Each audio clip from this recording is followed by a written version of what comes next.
Hello friends, स्वागत करता हूं आप सबका मेरे इस YouTube channel the English knowledge show पर। दोस्तों, आज हम लोग देखेंगे एक वर्ड जिसका यूज अक्सर होता है डू एवर, जिसका हिंदी अर्थ होता है कभी तो।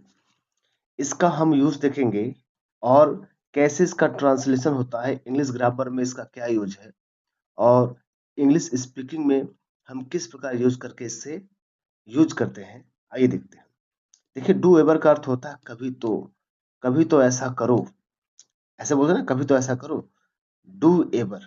ठीक है, मतलब इसका इस्तेमाल आप रिक्वेस्ट में, किसी शिकायत करने में, कंप्लेंट में या इमोशन दिखाने के लिए इसका यूज किया जाता है। ठीक है, मतलब डू एवर का यूज कहाँ होता है, कभी तो या कभी तो ऐसा करो। ठीक, तो इसका यूज रिक्वेस्ट, कंप्लेंट या फिर इमोशन दिखाने के लिए इसका यूज हम लोग करते हैं। ठीक है, आगे देखिएगा, जैसे यहाँ पर दिया गया है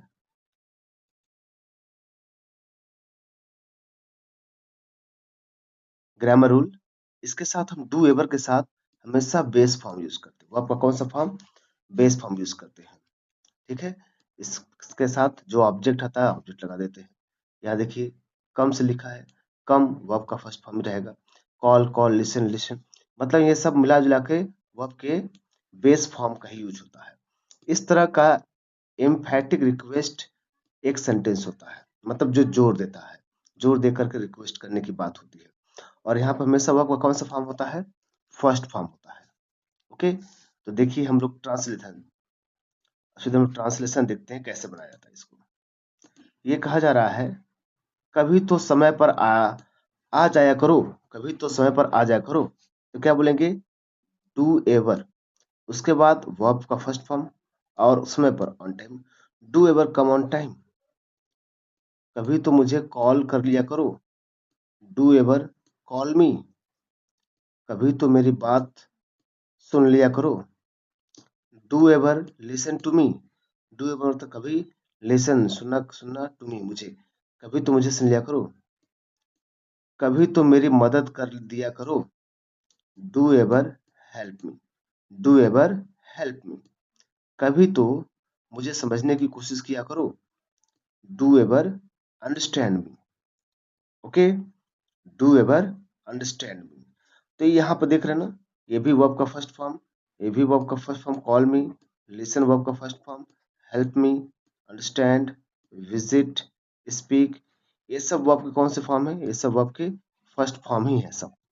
ठीक है, और डू एवर लगा करके सेंटेंस पर बल्कि ये जोर दिया जा रहा है कि कभी तो ऐसा कर लिया करो, कभी तो मेरी बात सुन लिया करो। जैसे यहाँ पर दिया है ना, do ever listen to me, कभी तो मेरी बात सुन लिया करो, डू एवर हेल्प मी, कभी तो मेरी मदद कर दिया करो, do ever help me, do ever understand me, कभी तो मुझे समझने की कोशिश किया करो, डू एवर कभी तो मुझे समझने की कोशिश किया करो, अंडरस्टैंड मी। ओके, कभी तो हमसे मिलने आ जाया करो, do ever visit us. Visit करना मतलब हम हमसे आप विजिट करने आए, मतलब मिलने आइए। ठीक है, डू एवर यानी कभी तो आप हमसे मिलने आ जाया करो, कभी तो अच्छे से बात किया करो। क्या बोलेंगे, do ever speak politely, do ever speak politely, मतलब कभी तो अच्छे से बात कर लिया करो, कभी तो ध्यान से पढ़ाई किया करो। क्या बोलेंगे, do ever study seriously, do ever study seriously. Okay, देखिए, कभी तो बड़ों की इज्जत किया करो, do ever respect elders, do ever respect elders, do ever try again, मतलब कभी तो दोबारा कोशिश किया करो, कभी तो दोबारा कोशिश किया करो। यानी आप सेंटेंस देख रहे हैं ना, ये हमेशा ये सब किससे स्टार्ट हो रहे हैं, डू एवर से।